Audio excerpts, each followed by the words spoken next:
오늘은 재물에 막힌 천국문을 뚫어라 하는 제목으로 말씀을 나누겠습니다. 예전에 천당 밑에 분당이라는 말이 회자된 적이 있습니다. 분당이 천당 다음으로 살기 좋은 곳이란 말이지요. 그런데 요즘은 천당 밑에 분당이 아니라 천당 위에 분당으로 바뀌었다네요. 분당이 얼마나 좋기에 그 좋은 천당을 잊게 만드는 것일까요? 저는 분당에 안 살아봐서 잘 모르겠는데요. 그런데 여러분, 천당을 잊게 하는 게 어디 분당뿐이겠습니까? 오늘날 성도들을 보면 천당에 별로 관심이 없는 것 같아요. 천당을 잊고 사는 것 같습니다. 아마도 천당을 잊게 만드는 것들이 세상에 너무 많은 것이 아닌가 하는 생각이 듭니다. 여러분은 어떻습니까? 천당을 그리워하며 사모하며 그곳에 갈 날을 손꼽아 기다리며 살고 계십니까? 사랑하는 여러분, 우리 한번 깊이 생각을 해볼까요? 천당을 잊고 사는 사람이 있다면 그를 진짜 성도라고 할 수 있을까요? 아닙니다. 진실한 성도는 절대로 천당을 잊고 살지 않습니다. 천당이 얼마나 좋은 곳인데 잊을 수가 있겠습니까? 우리를 천당에 들이시려고 예수님께서 얼마나 혹독한 대가를 치르셨는데, 그래서 갈 수 있게 된 천당인데 어찌 잊을 수가 있겠습니까? 여러분, 천당은 너무나도 아름답고 영광스러운 곳입니다. 상상할 수조차 없는 너무나도 좋은 곳입니다. 너무나도 좋은 천당이기에 우리를 그곳으로 이끄시려고 예수님께서 오셔서 십자가에 달려 멸시천대와 처참한 고통을 당하고 죽으신 것입니다. 만일 영광스러운 천당이 없다면 모든 질병을 고치시고 죽은 자를 살리시며 오병의 기적과 물을 포도주로 만드는 기적을 행하시는 본체가 하나님이신 예수님께서 세상에 오셔서 십자가에 달려 죽지 않으셨을 겁니다. 예수님께서 한 번은 천국이 어떤 곳인지를 비유를 들어 설명하시는데, 천국은 밭에 감추어진 보화와 같다고 하셨습니다. 어떤 사람이 남의 밭에서 보화를 발견했습니다. 그는 보화를 다른 사람에게 빼앗기지 않도록 잘 숨겨두고 기뻐하여 돌아와서는 자기의 소유를 다 팔아 그 밭을 샀습니다. 왜 소유를 다 팔아서 그 밭을 샀습니까? 보화를 갖기 위해서입니다. 이처럼 천국은 그 누구에게도 절대 빼앗길 수 없을 정도로 좋은 곳이기에 천국을 발견하면 기쁨이 충만하여 자기의 소유를 다 팔아서라도 기필코 그것을 사고야 마는 것입니다. 자신의 소유를 다 팔아서 산 천국, 생각만 해도 기쁨이 충만한 천국을 어떻게 잊을 수가 있겠습니까? 절대 잊을 수가 없습니다. 꿈에도 잊을 수가 없습니다. 그러므로 당신이 천국에 가기를 진실로 간절히 원하지 않는다면 당신은 아직 진짜 천국을 발견하지 못한 사람입니다. 진짜 천국을 발견하지 못했기 때문에 천국에 대해서 말해도 기쁨이 없고 무덤덤합니다. 그러니 어떤 대가와 어떤 희생을 치르고더라도 반드시 천국에 가겠다고 하는 결단과 각오를 하고 살지를 않는 것입니다. 그렇다면 당신은 진짜 그리스도인이 아닙니다. 오늘날 교회에 다니기는 하지만 천국에 들어가는 것에는 관심이 없고 그저 현세에서 잘 먹고 잘 살면 그만이라는 식으로 사는 사람들이 너무도 많습니다. 그런 사람들은 천국에 가기 위하여 재물을 쓰지 않고 오직 현세에서 잘 먹고 잘 살기 위해서만 재물을 씁니다. 그래서 탐욕을 가지고 재물을 많이 모으려고 합니다. 교회를 세우고 영혼을 구원하고 어려운 이웃들을 돕기 위해서는 재물을 거의 쓰지 않습니다. 어떻게 해서라도 속히 재물을 많이 모아 쌓아놓고 한평생 편안히 육신이 원하는 대로 마음껏 즐기며 살고 싶어합니다. 혹시 당신은 지금 그런 사람이라면 거듭나야 합니다. 거듭나야만 천국을 볼 수 있고 천국에 들어갈 수가 있습니다. 요한복음 3장 3절로 5절에 이와 같이 말씀하고 있습니다. 진실로 진실로 내게 이르노니 사람이 거듭나지 아니하면 하나님의 나라를 볼 수 없느니라. 니고데모가 이르되 사람이 늙으면 어떻게 날 수 있사옵나이까? 두 번째 모태에 들어갔다가 날 수 있사옵나이까? 예수께서 대답하시되 진실로 진실로 내게 이르노니 사람이 물과 성령으로 나지 아니하면 하나님의 나라에 들어갈 수 없느니라. 아멘. 사랑하는 여러분, 꼭 물과 성령으로 거듭나셔서 하나님 나라를 확실하게 보고 여생을 천국에 들어가기 위해 말씀에 순종하며 좁은 길, 생명의 길로 가는 여러분 되시기를 축원합니다. 누가복음 12장 3절에 보면 무리 중에 한 사람이 예수님께 와서 부탁을 드립니다. 자기 형에게 명하여 유산을 자신과 나누게 해달라는 것이었습니다. 아마도 형이 유산을 독차지하려 하니까 예수님의 권위 있는 명령을 통해 형을 움직이려고 한 것 같습니다. 사랑하는 여러분, 사람이 세상에서 걱정 없이 편안히 살려면 재산이 있어야 합니다. 재산이 없으면 하루하루를 어떻게 살아가야 할지 걱정이 태산인 것입니다. 그러나 재산이 많으면 걱정 없이 살 수 있습니다. 예수님께 찾아와 형을 명하여 유산을 자신과 나누게 해달라고 청했던 사람은 재산이 있어야 걱정 없이 편하게 살 수 있다고 생각하는 세상 모든 사람을 대표하는 사람입니다. 그러면 이에 대해 예수님께서는 뭐라 말씀하셨나요? 14절입니다. 이 사람아, 누가 나를 너희의 재판장이나 물건 나누는 자로 세웠느냐? 여러분, 우리는 예수님의 말씀을 새겨 들어야 합니다. 예수님께서는 우리가 세상에서 재산을 많이 갖느냐 적게 갖느냐 하는 것엔 관심이 없으십니다. 왜냐하면 우리에게 필요한 재산은 우리가 먼저 그의 나라와 그의 의를 구하면 하나님께서 주신다고 약속하셨기 때문입니다. 마태복음 6장 33절입니다. 너희는 먼저 그의 나라와 그의 의를 구하라. 그리하면 이 모든 것을 너에게 더하시리라. 우리에게 필요한 재산은 우리가 먼저 그의 나라와 그의 의를 구하면 하나님께서 주시기 때문에 우리의 재산에 대해 하나님께서는 관심이 없으신 것입니다. 그래서 예수님께서는 이어지는 15절에 이렇게 말씀하십니다.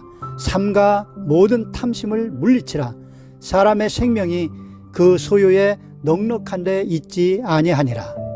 예수님께서는 사람의 생명이 소유에 넉넉한 데 있지 않다고 말씀하십니다.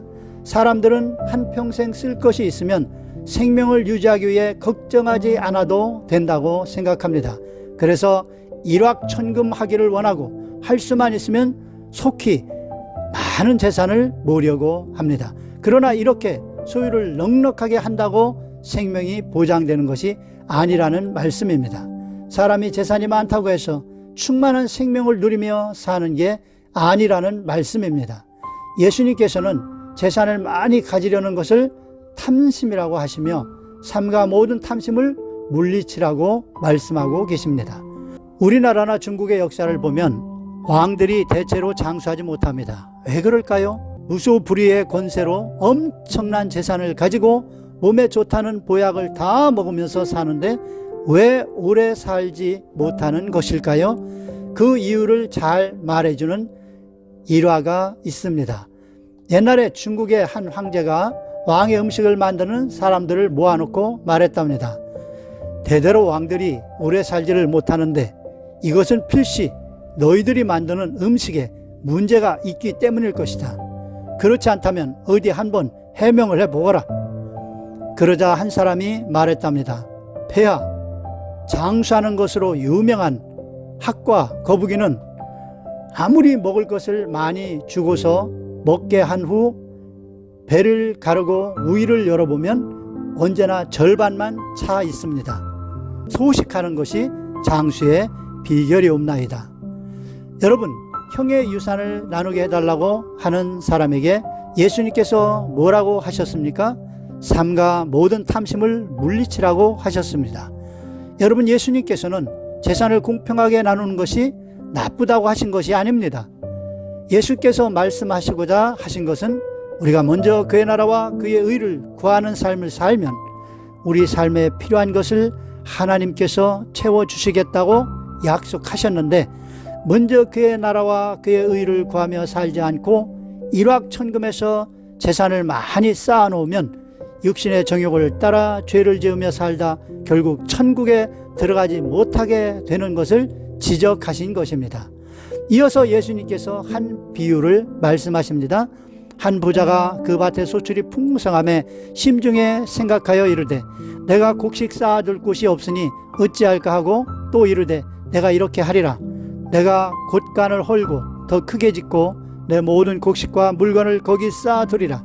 또 내가 내 영혼에게 이르되 영혼아 열에 쓸 물건을 많이 쌓아두었으니 평안히 쉬고 먹고 마시고 즐거워하자 하리라 하되 하나님은 이르시되 어리석은 자여 오늘 밤에 내 영혼을 도로 찾으리니 그러면 내 준비한 것이 누구의 것이 되겠느냐 하셨으니 자기를 위하여 재물을 쌓아두고 하나님께 대하여 부유하지 못한 자가 이와 같으니라.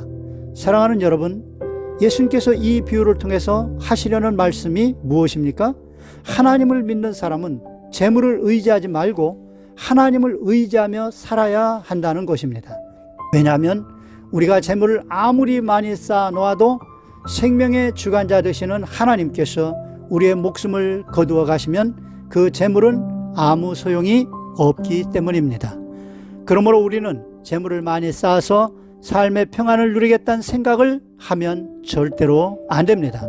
오직 생명의 주관자가 되시는 하나님을 의지하며 재물을 쌓아두지 말고 하나님 나라와 영광을 위해 아낌없이 써야 합니다. 이것이 하나님께 부유한 자가 되는 것이고 하나님께 부유한 자는 하나님께서 반드시 그를 부유하게 하시고 귀하게 들어 쓰시는 것입니다. 여러분, 재물은 필요한 만큼만 있으면 됩니다. 그런데 그 필요한 재물을 하나님께서는 그의 백성이 먼저 그의 나라와 그의 의를 구하면 주신다고 약속하셨습니다. 다시 한번 마태복음 6장 33절을 마음에 새깁시다. 너희는 먼저 그의 나라와 그의 의를 구하라. 그리하면 이 모든 것을 너희에게 더하여 주시리라. 디모데전서 6장 17절로 19절에도 말씀합니다. 내가 이 세대에서 부한 자들을 명하여 마음을 높이지 말고 정함이 없는 재물에 소망을 두지 말고 오직 우리에게 모든 것을 후히 주사 누리게 하시는 하나님께 두며 선을 행하고 선한 사업을 많이 하고 나누어 주기를 좋아하며 너그러운 자가 되게 하라.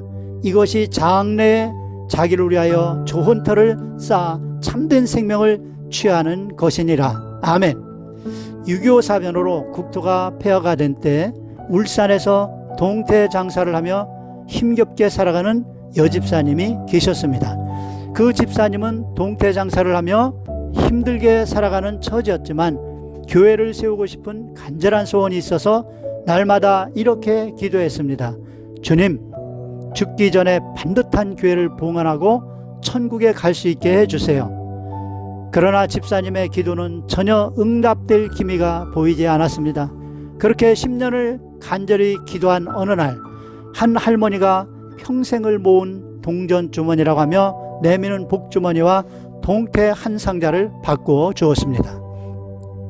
집에 가서 주머니를 풀어보니 동전 속에 귀한 것이 하나 들어있었습니다. 그것을 목사님께 가져가니 목사님도 알 수 없어 서울 골동품 가게에 가져갔는데 무려 600만 원을 받았습니다. 지금으로 치면 수십억이 되는 액수입니다. 그것을 집사님에게 주니 집사님은 300만 원을 건축원금 드리고 100만 원은 할머니를 드리고 200만 원으로 무엇을 할까 기도를 하는데 하나님께서 울산 바닷가 모래밭을 보여주시며 사라고 하셨습니다. 그래서 5,000평 되는 땅을 평당 300원 주고 150만 원에 샀습니다. 그리고 계속 기도했습니다. 주님, 저 땅을 어떻게 사용하실 건가요? 그렇게 기도한 지 몇 년이 지난 어느 날 자가용 한 대가 집사님 집에 멈춰 서더니 두 신사가 다가와 땅을 1억에 팔라고 합니다. 안 판다고 했더니 갔다가 며칠 후에 다시 오더니 10억을 준다고 합니다. 그렇게 협상을 하여 결국 29억에 팔았답니다. 2,000배를 남긴 것입니다. 그 땅이 지금 울산 현대자동차 공장 정문이 있는 곳입니다. 집사님은 다시 건축원금을 들여 교회를 크고 아름답게 지었습니다. 그리고 남은 돈으로 땅을 샀는데 그 땅에 아파트가 들어오면서 집사님은 몇 천억 원대의 거부가 되었다고 합니다. 사랑하는 여러분, 오늘날 재물의 마음을 빼앗겨 하나님을 잊고 재물만 의지함으로 천국문을 닫히게 하고 힘들게 사는 성도들이 얼마나 많은지 모릅니다. 그렇게 살다가는 하나님의 복도 받지 못하고 결국에는 천국에도 들어가지 못하게 됩니다. 그러므로 일확천금 속히 재물을 쌓아놓고 한평생 편하게 지내며 육체의 정욕을 따라 살려는 생각을 버리시기를 바랍니다. 오직 우리의 생명을 주관하시고 필요한 대로 재물을 풍성히 주시는 하나님만 의지하며 사시기를 축원합니다. 그리하여 막혔던 천국의 문이 활짝 열려 하나님께서 주시는 재물의 복을 넘치게 받으시고 장차 영광의 천국에 넉넉히 들어가는 여러분 다 되시기를 예수님의 이름으로 축원합니다.